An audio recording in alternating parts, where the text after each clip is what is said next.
ফিরে এলাম বিরতির পর। তমলুকের ডিআই অফিসে তালা মেরে বিক্ষোভ দেখালো সদ্য চাকরিহারা শিক্ষক শিক্ষিকারা। পূর্ব মেদিনীপুরের ডিআই অফিসার পলাশ রায়কে ঘিরে বিক্ষোভ দেখায় বিক্ষোভকারীরা। পরে নন্দকুমার মেচেদে 116 নম্বর জাতীয় সড়ক অবরোধ করে টায়ার জ্বালিয়ে বিক্ষোভ দেখালো তারা। তমলুকের ডিআই অফিসে তালা মেরে বিক্ষোভ দেখালো সদ্য চাকরিহারা শিক্ষক শিক্ষিকারা। পূর্ব মেদিনীপুরের ডিআই অফিসের পলাশ রায়কে ঘিরে বিক্ষোভ দেখাতে শুরু করেন চাকরিহারা বিক্ষোভকারীরা। ডিআইও এর কাছে সদুত্তর না পেয়ে ডিআই এর সঙ্গে রাজ্য সড়ক অবরোধ করে ডিআইকে সঙ্গে নিয়ে রাজ্য সড়ক অবরোধ করে কয়েক হাজার শিক্ষক শিক্ষিকারা। ডিআই অফিসের সামনে ধর্নায় বসে বিক্ষোভ দেখাতে থাকেন তারা। যোগ্য শিক্ষকদের চাকরি ফিরিয়ে দিতে হবে, তাদের সম্মান নিয়ে ছিনিমিনি খেলা হচ্ছে, এমন স্লোগান দিয়ে অফিসে তালা লাগিয়ে ডিআই অফিসের সামনেই ধর্নায় বসে বিক্ষোভ দেখাতে থাকেন চাকরিহারা শিক্ষক শিক্ষিকারা।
প্রতিশ্রুতি দিয়েছেন যে আমরা স্কুল যেতে পারবো, আমরা স্কুলে যেতে পারবো, স্কুলে যাওয়ার ক্ষেত্রে আমাদের কোনো বাধা নিষেধ থাকবে না এবং আমাদের স্যালারিটাও থাকবে।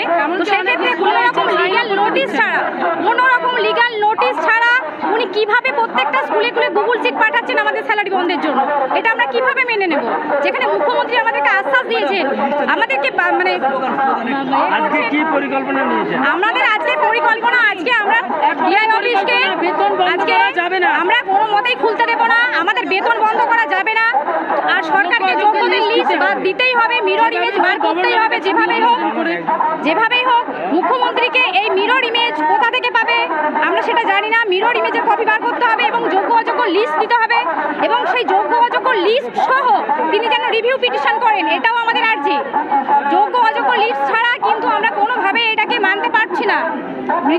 মুখ্যমন্ত্রী শুধু মুখে যেটা বলছেন আমরা কিন্তু সেটা শুনতে মানে সেই প্রতিশ্রুতি শুধু আমরা তাতে আমরা আশ্বস্ত হচ্ছি না, আমরা তার কথায় শুধু আশ্বস্ত হচ্ছি না, উনি যেটা বলছেন উনি কাজে করে দেখাচ্ছে। এটা সকাল প্রায় 11টা নাগাদ হলদিয়া মেচেদের রাজ্য সড়কের মানিকতলা মোড়ে টায়ার জ্বালিয়ে বিক্ষোভ দেখাতে থাকে চাকরিহারা শিক্ষক শিক্ষিকারা।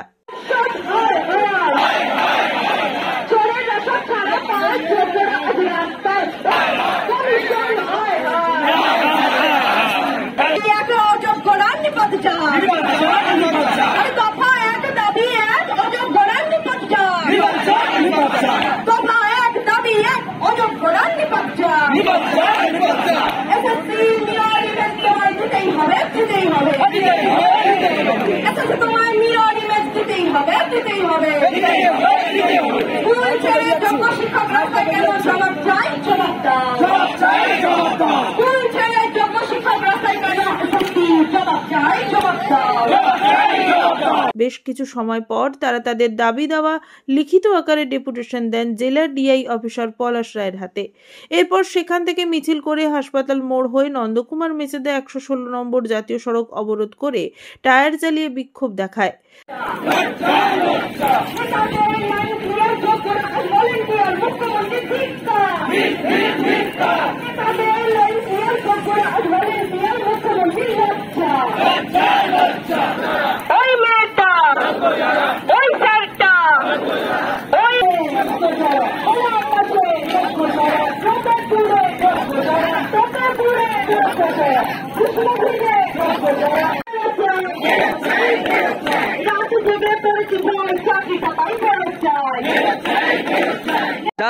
যাদের টাকা ফেরত দিতে হবে তাহলে ওরা অযোগ্য, যাদের দিতে হবে না ওরা যোগ্য। তাহলে যদি অযোগ্যদের বাদ দিয়ে তাদের জায়গায় যারা ওয়েটিং আছে তাদের পরীক্ষা নিক, আর আমরা তো যোগ্য, আমাদের রিপ্যানেল করে দিক। সোজা উপায়, এত সোজা উপায়। তাহলে এটা কেন হচ্ছে না? আজকে আমরা এই বয়সে অনেক শিক্ষক আছেন, অনেক অশিক্ষক কর্মী আছেন, তাদের বয়স 50 বছর, তারা এই বাচ্চাদের সঙ্গে পরীক্ষা দিতে পারবে? তখন পার্সেন্টেজ কত উঠতো? 60% তুলতো, 50% তুলতে মুখ দিয়ে রক্ত বেরিয়ে পড়তো। আজকে 90% পাচ্ছে, মানে অবিবেকের মতো। তাদের সঙ্গে আমরা পারবো? আমরা রিটেনে পারে যাবো, কিন্তু একাডেমিকে কি হবে? এটা কোনো সিস্টেম? সভ্য দেশে সভ্য নাগরিকের পক্ষে এটা কি উচিত? তাহলে আমরা চাইছি সরকার যথাযথভাবে রিপ্যানেল করুক। আমরা যোগ্য শিক্ষক যোগ্যতা নির্ণয় করে আমরা স্কুলে যাব সিস্টেমেটিকভাবে। কোনোভাবে ভলেন্টিয়ার সার্ভিস দিতে আমরা রাজি নই, এটাই আমাদের দাবি। আপনাদের অনুরোধ, আপনারা এটা ছড়িয়ে দিন খবরটা। ধন্যবাদ। আগামী দিনে তারা চাকরি ফিরিয়ে না দিলে বৃহত্তর আন্দোলনেরও হুঁশিয়ারি দেয়। এই দিন বিক্ষোভকারী এক শিক্ষিকা জানিয়েছেন, মুখ্যমন্ত্রী নেতাজি ইন্ডোর স্টেডিয়ামে এসে কি বললেন যে আপনারা ভলেন্টিয়ারি সার্ভিস দিন। আমরা কে? ভলেন্টিয়ার? আমরা ভলেন্টিয়ার নই, আমরা যোগ্য শিক্ষক। আমরা আমাদের মেধার ভিত্তিতে সবকিছু একাডেমিক্সের ভিত্তিতে পরীক্ষা দিয়ে, ইন্টারভিউ দিয়ে, কাউন্সিলিং এর মাধ্যমে যোগ্যতার ভিত্তিতে নিযুক্ত হয়েছি। কেন আমাদেরকে এই জায়গায় নামালেন উনি? ভলেন্টিয়ার শিক্ষক কাদের বলে? স্বেচ্ছাশ্রম কাদের দিতে হয়? আমরা কেন স্বেচ্ছাশ্রম দেব? কেন ভলেন্টিয়ারি করবো? আমাদের প্রত্যেকের পরিবার আছে, সংসার আছে। এবং এছাড়াও ডিআই অফিস থেকে প্রত্যেকটা স্কুলে ফরম্যাট পাঠানো হচ্ছে যে এসএসসির 2016 যারা নিযুক্ত হয়েছেন শিক্ষক শিক্ষিকারা, তাদের সমস্ত ডকুমেন্টস আপনারা পাঠান, তাদের সমস্ত ফরম্যাট ফিল আপ করে পাঠান। সেইগুলো এইচএমদের কাছে অলরেডি পৌঁছে গেছে। এটা কিসের জন্য ডিআই অফিস থেকে? এই ডিআই অফিসে তো আমাদের বারবার ভেরিফিকেশন হয়েছে, একবার নয় বহুবার হয়েছে। তালা তো এই কারণেই এই ডিআই অফিস আমাদের বারবার ভেরিফিকেশন করেছে, একবার নয় বহুবার ভেরিফিকেশন করেছে, তারপর অ্যাপ্রুভাল দিয়েছে। এইখান থেকে আমাদের বেতন হয়। এসএসসির যা কিছু নির্দেশ প্রথমে ডিআই অফিসে আসে, তারপর সেগুলো এইচএমরা কার্যকরী করেন। কাজেই ডিআই অফিস সমস্তটা জানে। ডিআই অফিসেও জানে যে কারা টেন্টেড আর কারা নন টেন্টেড।